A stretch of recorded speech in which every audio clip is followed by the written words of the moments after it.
ఉండాలి అంటే డెఫినెట్గా ఆ లిప్ సింక్ కూడా ఉండాలి. అందుకనే మలయాళం అండ్ తెలుగులో టూ అదొక ఇదొక టేక్ తీసుకోవడం జరిగింది. బైలాంగ్వల్ ఫిల్మ్ అనమాట ఇది. That's amazing. సో ఎస్, ఆలస్యం చేయకుండా మనం Q&A సెషన్లోకి వెళ్ళిపోదాము. అలీ గారు రండి, సంజయ్ గారు, మణికొండ డాన్ సంజయ్ గారు, బనివాస్ గారు. Yes,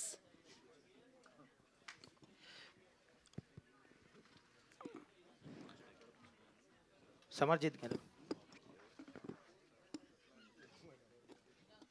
Simarjeet, hi. హాయ్ అండి, welcome to Tollywood. Working experience with Mohan Lal గారు అండ్ ఏం నేర్చుకున్నారు? What you learn from him? With Lal sir, the first thing I learned was to be humble, to make everyone feel comfortable. నేను కొత్త hero, ఇది నా second film, but he treats with the same respect and he makes everyone feel like they are a hero. That is his superpower, I think. Because whenever you talk to him, you don't feel like you're the new hero. He wants you to look good, he wants you to do well. So you always feel so positive. So that's what I learned, how to try to make others also feel all great. The best. Vasu గారు, 25th చాలా tough competition కనిపిస్తుంది. ఎక్కువ సినిమాలు ఉన్నాయి, చాలా సినిమాలు ఉన్నాయి. మీరు కూడా ఈషా ఒకటి రిలీజ్ చేస్తున్నారు అండ్ వృషభ, మీ నుంచే గీతా ఫిలిమ్స్ నుంచి కూడా 2 ఫిలిమ్స్ రిలీజ్ అవుతున్నాయి. ఏంటి కాంపిటీషన్ గురించి చెప్పండి. అండ్ మీ నుంచి 2 రావడం కూడా. అండి, వన్ థింగ్, కాంపిటీషన్ అయితే చాలా మంచి కాంపిటీషన్ ఉంది. ఎందుకంటే అన్ని సినిమాలు చూస్తున్నాను కదా, చాలా బాగా ప్రమోట్ చేశారు. యాక్చువల్ 25th రిలీజ్ అయ్యే సినిమాలన్నీ కూడా శంబాల అవ్వచ్చు, దండోరా అవ్వచ్చు, ఛాంపియన్ అవ్వచ్చు, ఈషా అవ్వచ్చు, మన ఇప్పుడు వృషభ అవ్వచ్చు, అన్నీ కూడా యాక్చువల్లీ ఫస్ట్ టైం నేను చూస్తుంది ఏంటంటే 6 out of 6 ఫిలిమ్స్ కూడా జనాల్లో ప్రమోషన్ చాలా బాగా చేసుకున్నారు ఈ సినిమాలని. డెఫినెట్గా అన్ని సినిమాలు బాగుండి థియేటర్స్ కలకలాలని చెప్పి కోరుకుంటున్నా. At the same time yes, revenue అయితే షేర్ అవుతుంది డెఫినెట్గా. దాంట్లో 2 సినిమాలు బాగున్నా కూడా రెవెన్యూ చాలా గట్టిగా షేర్ అవుతుంది. బట్ అలాగని చూస్తే నెక్స్ట్ ఫర్దర్గా కూడా డేట్స్ కూడా ఎక్కడ లేవు. వృషభ అంటే because of it is Malayalam, Kannada, Telugu, Hindi కాబట్టి దాని డేట్ చేంజ్ చేయలేము. మిగతా తెలుగు ఫిలిమ్స్కి వచ్చినప్పటికీ ఏంటంటే సిచ్యువేషన్ అట్లా వచ్చింది. బికాజ్ నెక్స్ట్ పొంగల్ ఉన్నాయి, అక్కడ కూడా అన్ని పెద్ద సినిమాలు ఉన్నాయి. అక్కడ నియర్లీ పొంగల్లో కూడా 9 ఫిలిమ్స్ రిలీజ్ అవుతున్నట్టు ఉన్నాయి ఈ ఇయర్. సో హెవీ కాంపిటీషన్ ఉంది. బట్ డెఫినెట్లీ ఏ సినిమా బాగుంటే ఆ సినిమా అయితే ఎదురుకెళ్తుంది. తండేల నుంచి ఇప్పుడు లైక్ వృషభ, ఈషా వరకు మొత్తం మీరే కనిపిస్తున్నారు ఇయర్ అంతా. ఎక్కువ మధ్యలో డిస్ట్రిబ్యూషన్ కానీ, Raju Weds Rambai, Little Hearts, so మొత్తం మీరే కనిపిస్తున్నారు ప్రతి ప్రెస్ మీట్లో. ఆల్మోస్ట్ నాకు అర్థమైంది. యాంకర్ కన్నా మీరే ఎక్కువ అదే కనిపిస్తున్నారు. యాంకర్ కన్నా నేనే ఎక్కువ కనబడుతుంది. ఆవిడ కూడా ఎక్కడ మాట్లాడేస్తుంటారు అనుకుంటా. సో ఏంటి ఎంజాయ్ చేస్తున్నారు ఇదంతా? ఫెబ్ నుంచి ఇప్పుడు డిసెంబర్ వరకు మొత్తం మీదే నడుస్తుంది. I'm real enjoyed this year అండి. And so many stages. నాకే ఈ ప్రసాద్ ల్యాబ్ పోతే నా ఇంటికన్నా ఎక్కువసార్లు ఈ ప్రసాద్ ల్యాబ్కి వచ్చాను నేను. So really it's a nice year for me. So many films and so many successes. Next year కూడా బాగుండాలి. బట్ నెక్స్ట్ ఇయర్ ఎక్కువ ఏంటంటే I'm going to be on the production more than the releases. Next year BV Works నుంచి ఎలాంటి సినిమాలు రాబోతున్నాయండి? మీరు చెప్పారు ఏదో 2-3 ప్రాజెక్ట్స్ ఏదో ఉంటాయని. ఇది వృషభ కాబట్టి మన బీవీ వర్క్స్ సపరేట్ పెడదాం అని. సరే, ఆల్ ది బెస్ట్ అండి. వాసు గారు, మీరు ఇప్పుడే అన్నారు 5-6 సినిమాలు వస్తున్నాయి, అన్నీ ప్రామిసింగ్గా కనపడుతున్నాయి. బట్ అన్ఫార్చునేట్లీ రెవెన్యూ షేరింగ్ జరుగుద్ది ఏదన్నా 1-2 సినిమాలు బాగున్నా సరే. బట్ ఇలాంటి టైంలో గీతా లాంటి రెస్పాన్సిబుల్ ఫిలిం హౌస్ ఒక డబ్బింగ్ సినిమాని తీసుకురావడం ఎంతవరకు న్యాయం? అంటే it's dubbing or original whatever it is. ఇది మల్టీ లాంగ్వేజ్ ఫిలిం. అంటే డేట్ మార్చలేరు, అది నేను ఒప్పుకుంటాను. బట్ ఏంటంటే గీతా లాంటి ఒక సంస్థ ఒక హ్యాండీ పట్టుకున్నప్పుడు ఆబ్వియస్లీ మిగతా వాటికి అది కొంచెం థ్రెట్ కదా. And 2 things, this is straight Telugu certificate, that first one. And second one is ఇది 2 months బ్యాక్ రిలీజ్ అవ్వాలి. యాక్చువల్లీ 2 months బ్యాక్ ఏంటంటే అప్పుడు ఖాళీగానే ఉంది నిజంగా అంతా కూడా. బట్ ఏంటంటే అన్ఫార్చునేట్లీ ఇది పోస్ట్పోన్ 2 months సీజీ వర్క్ ఒక పోస్ట్పోన్ అయ్యి ఇప్పుడు 25th రిలీజ్ అవుతుంది. మా కమిట్మెంట్ అండ్ అగ్రిమెంట్ ఏదైతే ఉందో అది మనం హానర్ చేయాలి. అండ్ ఇది హిందీలో రిలీజ్ చేస్తున్న పెన్ అండ్ కనెక్ట్ వీళ్ళందరూ కూడా మాకు apart from the film we are very much close friends చాలా సంవత్సరాల నుంచి. అందుకని ఎట్టి పరిస్థితుల్లోని కూడా అప్పుడు ఇచ్చిన commitment we don't want to cross that commitment. అందుకని చెప్పి తీసుకున్నాము. అండ్ రెండోది ఏంటంటే ఇది మలయాళం సినిమా అండ్ యూ నో దట్ మనకి అల్లు అనేది మలయాళంలో ఒక స్పెషల్ ఇది ఉంటుంది. వాళ్ళు మమ్మల్ని చాలా బాగా దగ్గరగా కూడా తీసుకుంటారు. And we want support this film at any case. అందుకని చెప్పి ఈ అన్ని విషయాలను దృష్టిలో పెట్టుకుని వీఆర్ సపోర్టింగ్ దిస్ ఫిలిం. వాస్కర్ ఇంకో క్వశ్చన్, ఛాంబర్ ఎలక్షన్స్ జరుగుతున్నాయి, 28న పోలింగ్ ఉంది. ఫస్ట్ నామినేషన్ మీరు వేశారు, గీతా నుంచి ఇంకా కాంపౌండ్ నుంచి ఇంకా కొంతమంది వేశారు. బట్ ఏంటంటే లాస్ట్ రిజల్ట్స్ అదే నా ఫైనల్ లిస్ట్ వచ్చినప్పుడు మీ పేరు విత్డ్రా చేసుకున్నారు. అంటే ఎగ్జిబిషన్లో కానీ డిస్ట్రిబ్యూషన్లో కానీ ప్రొడక్షన్ 3 ఫీల్డ్స్లోనే చాలా యాక్టివ్గా ఎక్స్పీరియన్స్డ్ పర్సన్ మీరు. అంటే మీలాంటి వాళ్ళు ఉంటే కదా ఛాంబర్లో, పైగా చాలా క్రూషియల్ ఇయర్, మనం నెక్స్ట్ 1 ఇయర్ ఇండస్ట్రీకి చాలా క్రూషియల్ అనుకుంటున్నాం. అండ్ ఛాంబర్ బిల్డింగ్కి సంబంధించిన ఏదో గొడవలు కూడా ఏదో నడుస్తున్నాయి. ఇలాంటి టైంలో ఇలా 3 ఫీల్డ్స్లోనే ఎక్స్పీరియన్స్డ్ ఉంది మీలాంటి వాళ్ళు ఉండాలి కదా. యా అండి, అంటే ఫస్ట్ ఆఫ్ ఆల్ ఇప్పుడు వరకు ఎప్పుడు కూడా ఛాంబర్ ఎలక్షన్స్లో యాక్టివ్గా లేము. అయితే మొన్న ఛాంబర్ బిల్డింగ్ని మనం కాపాడుకోవాలి అన్న ఒక దాంతో మన దాము గారు కానీ అరవింద్ గారు వీళ్ళందరూ కూడా నన్ను 100% చేయమంటే నేను అది దాన్ని నామినేషన్ కూడా వేసాము. But later what I thought was, అంటే ఇప్పుడు ప్రీవియస్ ఎలక్షన్స్ ఎక్స్పీరియన్సెస్ కానీ ఇవన్నీ చూసినప్పుడు నాకు అనిపించింది ఏంటంటే మోర్ దెన్, అంటే ఇప్పుడు మన మనసులో ఉన్నది లేదంటే మనకున్న ఎక్స్పీరియన్స్ ఇవన్నిటికన్నా కూడా ఈ ఎలక్షన్స్లో ఎక్కువ ఏంటంటే రాజకీయమే పనిచేస్తుంది. అంటే కరెక్ట్గా సినిమాలు చేసే ప్రొడ్యూసర్స్ ఇప్పుడు మనం ఒక 25-30 మెంబర్స్ ఉంటే కొంచెం ఫీల్డ్కి దూరంగా ఉండి ఒక ఎక్స్పీరియన్స్ ఉన్న ప్రొడ్యూసర్స్ మిగతా 300 మంది 400 మంది ఉంటారు. వాళ్ళంతా కూడా ఎట్లా ఉంటుందంటే ఎలక్షన్ అనేది మోర్ దెన్ ఇప్పుడు ఎవరు యాక్టివ్గా ఉన్నాం, ఇప్పుడున్న ప్రజెంట్ ట్రెండ్లో ఎవరు సబ్జెక్ట్లో ఉన్నాం ఇవన్నిటికన్నా కూడా ఎక్కువ రాజకీయం మీద డిపెండ్ అయి ఉంటుంది. దానికి చాలా వర్క్ చేయాలి కూర్చుని. ఐ థాట్ లైక్ ఇప్పుడు అంత స్ట్రెయిన్ తీసుకోవాలని అనిపించింది నాకు. అది first thing. And second thing ఏంటంటే ఎక్కడో నాకు ఎలక్షన్ ఛాంబర్ది మోర్ దెన్ ఇప్పుడున్న సిచ్యువేషన్స్లో ఏది మంచిది ఏది చెడ్డగా అనే కన్నా కూడా ఎక్కువ పొలిటికల్ అంటే chamber inside political, I'm not saying other parties of the political, ఎక్కువ అదే ప్లే చేస్తుందేమో అన్న ఒపీనియన్ వచ్చి ఐ హ్యావ్ టేకెన్. అంటే అల్లు అరవింద్ గారు కాంపౌండ్ నుంచి వస్తున్నారు మీరు, ఆయన చెయ్యని రాజకీయమా ఆయన చూడండి రాజకీయమా? అరవింద్ గారు మానేశారండి. అందుకని ఆయన నిజంగా ఇదివరకున్న యాక్టివ్ అంటే ఏమంటాం దాన్ని మనం, ఆయన పట్టుకుని ఛాంబర్ని నిజంగా ఎస్ అనేది ఉంటే డెఫినెట్గా నేను ఎదురుకెళ్ళేవాను. బట్ ఆయన కూడా ఏంటంటే ఇప్పుడు సో మెనీ విషయాల్లో ఆయన కూడా బిజీ ఉన్నారు. అండ్ రెండోది ఏంటంటే ఎందుకో ఈ రాజకీయాల్లో ఇరుక్కోవడం కరెక్ట్ కాదనిపించింది. సార్ ఇంకొకటి, మీరు చెప్పారు, మీ కాంపౌండ్ నుంచి వేసిన ఎస్కేఎన్ గారు కానీ ధీరజ్ కానీ అందరూ మూకుమ్మడిగా విత్డ్రా అయిపోయారు. దాన్ని ఏ రకంగా చూడాలి? అంటే ఎస్కేఎన్ ఏదో సమ్ టెక్నికల్ గ్లిచ్ పెట్టి అడ్డుకున్నారు. అంటే నేను యాక్చువల్లీ విత్డ్రా అయినప్పుడు కూడా in my point of view ఏంటంటే ఓకే నేను బయటకు వచ్చినా కూడా క్యాంపస్ నుంచి ఎస్కేఎన్ అండ్ ఉన్నారు ధీరజ్ అండ్ వంశీ ఉన్నారు అనుకున్నాను. బట్ ఎస్కేఎన్ ఏదో ఒక టెక్నికల్ గ్లిచ్ అని చెప్పి తీశారు. నిన్న నామినేషన్ అప్రూవ్ అవ్వలేదు. అండ్ ఫైనల్గా వంశీ ఒకటి మిగిలాడు. డెఫినెట్గా వంశీ కానీ ఆ ప్యానల్ కానీ గెలిపించడానికి అడ్డుకున్నారు అన్నారు. అంటే గీతా నుంచి ఎవరో ఉండకూడదని ఎవరన్నా ట్రై చేస్తున్నారంటారా ఎలక్షన్లో? అది నేను ఎక్కువ కామెంట్ చేయకూడదు. థ్యాంక్ యూ అండి. అంటే మీ అవసరం బన్నీ గారికి ఉందా ఇప్పుడు ఛాంబర్ కంటే కూడా అని మీరు భావిస్తున్నారా? బన్నీ గారు పక్కనే ఉంటున్నారు కదా సినిమాల పరంగా. అది ఎస్ అండి, బన్నీ గారు అనేది ఇంకా పార్ట్ ఆఫ్ మై లైఫ్. అసలు apart from the business, apart from the anything, he is a part of my life and I'm part of his life. So అసలు అక్కడ అవసరం ఉందా లేదా అంటే క్వశ్చనే నాకు ఉండదు. అది ఇట్స్ ఏమంటాం, మనం పొద్దున్నే లేచి కళ్ళు ఎలా తెరుస్తామో అది కూడా అంతే. అలీ గారు ఈ మధ్య కే ర్యాంప్లో అలరించారు. కొంచెం సినిమాల పరంగా మళ్ళీ యాక్టివ్ అవుతున్నారు. మధ్యలో ఏదో గ్యాప్ రావాల్సి వచ్చిందో మొత్తానికి. అంటే మలయాళం అదర్ లాంగ్వేజెస్ సినిమాలను కూడా మీరు ప్రిఫర్ చేయడానికి ఇంట్రెస్ట్ చూపిస్తున్నారా ఎట్లా ఈ సినిమా చేయడానికి కనుక? ఒక తెలుగు ఇండస్ట్రీ కమెడియనే ఆల్ లాంగ్వేజ్లో చేసే కెపాసిటీ ఒక తెలుగు ఇండస్ట్రీ వాడికే ఉంది. అది బ్రహ్మానందం గారికి నాకు దక్కింది. నేపాలీ భాషలో కూడా యాక్ట్ చేసాం. 3.5 కోట్ల మంది ఉన్నారు అక్కడ. వాళ్ళకి 2 కమెడియన్స్ తెలుసు. ఒకటి బ్రహ్మానందం, 2 నేను.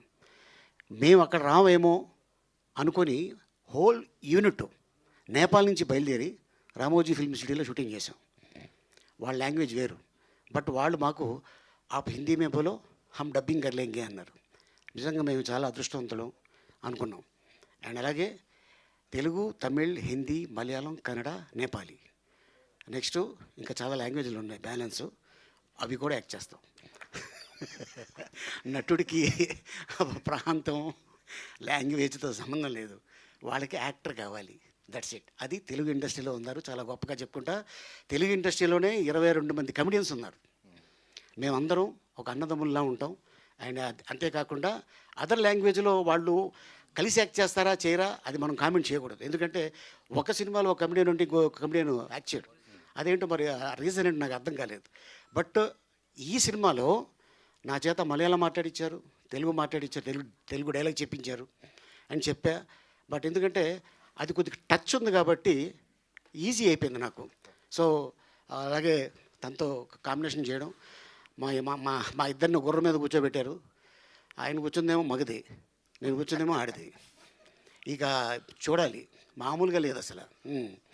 ఈ మా అంటే అది ఎప్పుడు లేస్తుందో తెలియదు, గట్టిగా పట్టుకున్నాయి బాబు అని చెప్పి అసలు మా హారబుల్ అనమాట. బట్ మాకు ఆ ఒక్కరోజు కొద్దిగా చాలా టెన్షన్గా ఉంది. అండ్ ఏదేమైనా బట్ ప్రేక్షక దేవుళ్ళు వాళ్ళు ఆశీర్వాదం ఉన్నంతకాలం ఇదే ఇండస్ట్రీలో ఉంటాం. అంటే పాన్ ఇండియా మొత్తం అంతా కలిశారు. Balaji telefilms, Bollywood production house, Mohan Lal గారు, సమర్జీత్, అన్ని లాంగ్వేజ్ల మిక్సింగ్ లాగా ఉంది ఈ సినిమా మేకింగ్ కూడా. అవును, ఆర్టిస్టులు కూడా అలాగే వాళ్ళు తీసుకొచ్చారు.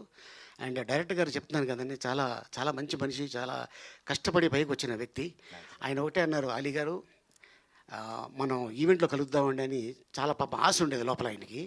మ్యాటర్ ఏంటంటే ఆల్ లాంగ్వేజ్లు సినిమాలు బాంబేలో జరుగుతుంది. సో అందుకోసం నేను ఇక్కడ స్టక్ అయిపోయాను సార్, ఏమనుకోవద్దు, కొంచెం మంది ఈవెంట్ నడుస్తుంది, నా తరఫున మీరు మన వాళ్ళకి చెప్పండి అన్నారు. సో నేనైతే ఆయన గురించి మీ అందరికీ చెప్పేసా. All the best. Thank you sir. Thank you. Sir మీ మలయాళం మాట్లాడారా, ఒరిజినల్ మలయాళం మాట్లాడారా? ఒరిజినల్ మలయాళం. మీదో మలయాళం ఉంది కదా? Yeah, original Malayalam. పిన్నే ఒక కార్యం పరంతంటే పక్షే. పిన్నే ఒక కార్యం అంటే ఏంటి తెలుసా? ఆ కార్యం కాదు, ఈ కార్యం వేరు ఇది.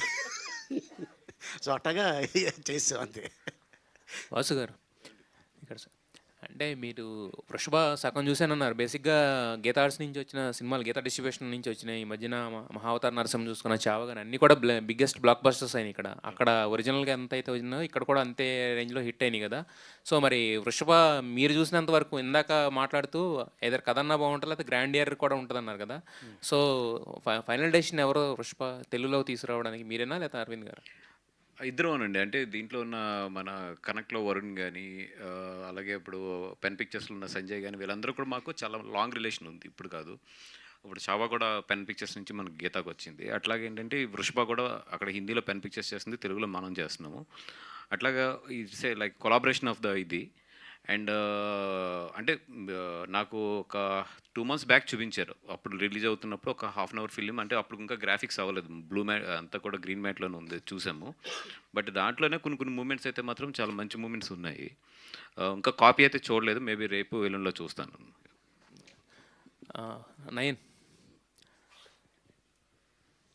నయన్ సారిక ఎస్, అంటే ఆల్రెడీ ఆయితో హిట్ కొట్టారు, అలాగే కా బ్లాక్ బస్టర్. సో మరి ఇప్పుడు ఈ థర్డ్ ఫిల్మ్ మధ్యలో గ్యాప్ వచ్చినట్టుంది, ఏంటి గ్యాప్ ఇచ్చారా, వచ్చింది అది కూడా? గ్యాప్ ఇవ్వలేదు నేను, కానీ నేను I'm very selective about scripts basically since the beginning. So నాకు రొటీన్ స్టోరీస్ వద్దని నేను వృషభ చూస్ చేశాను. ఆ తర్వాత విష్ణు విన్యాసం కూడా వస్తుంది next year. So I'm very picky about the scripts, అందుకే గ్యాప్ వచ్చింది. అండ్ గ్యాప్ అంటే గ్యాప్ కాదు, రిలీజ్కి గ్యాప్ వచ్చింది, కానీ I was still working the whole year. I was shooting for 4 projects this year. So it's releasing now Vrishabha is releasing this year end, and other 3 films are going to release in 2026. So you won't be short of entertainment from Nayan. Okay, మా అందరికన్నా కూడా ఎక్కువ films చేస్తుంది. సంజయ్ గారు, బలగం సంజయ్ గారు. బలగం అంటే కానీ పలకరు అనుకుంటా కదా.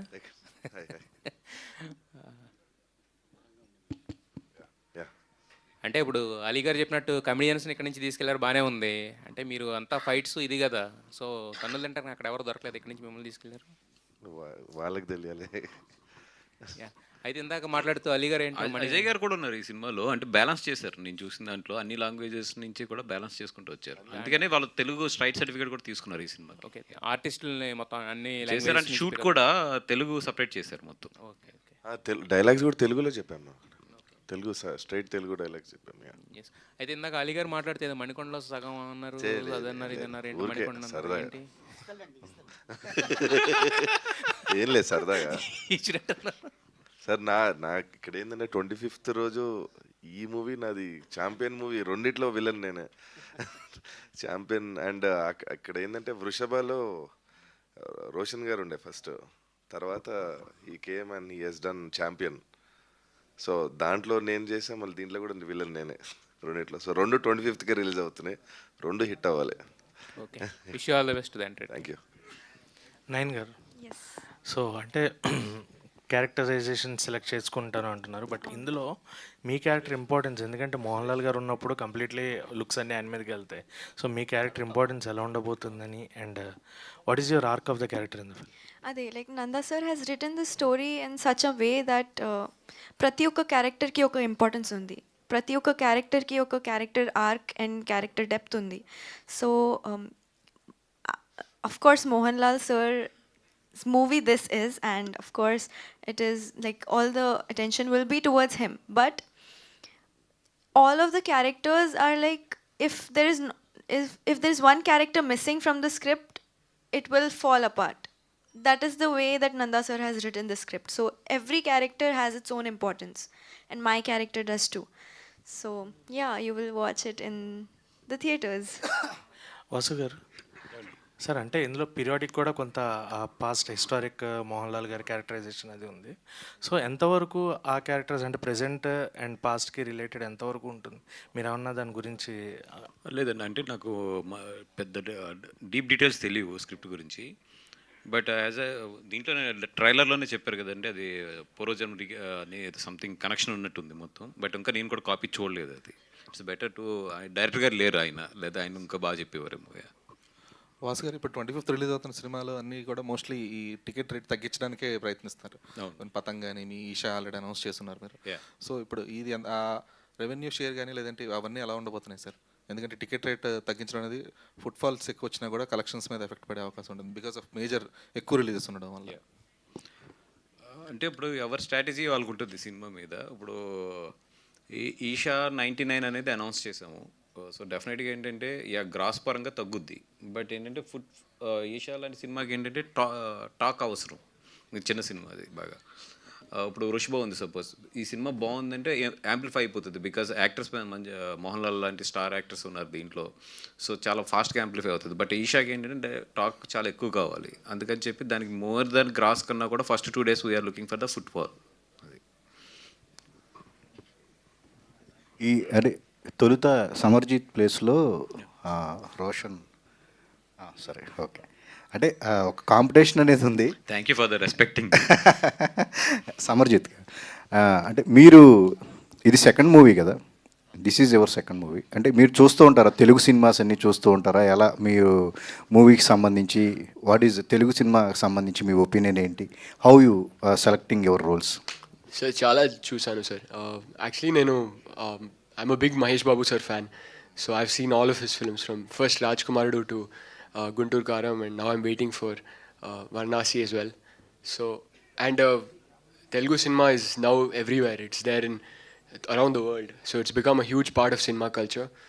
And yeah, I follow all the big cinemas, of course, and even the new cinemas. Like I recently saw the Little Hearts, which was a big hit. It was a big hit in Bangalore as well.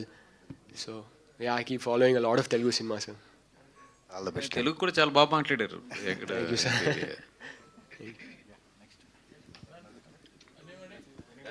Okay okay, done. Thank you.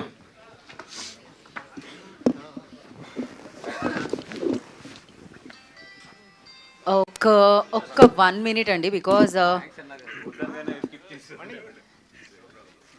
So ఒక్క 2 minutes. Of course ఇది మలయాళం నుంచి కూడా వస్తుంది, Telugu bilingual film ఇందాకే mention చేయడం జరిగింది. But the thing 2 days back legendary actor ఆయన శ్రీనివాసన్ గారు, ఆయన చనిపోవడం జరిగిందనమాట. సో ఒక్క నిమిషం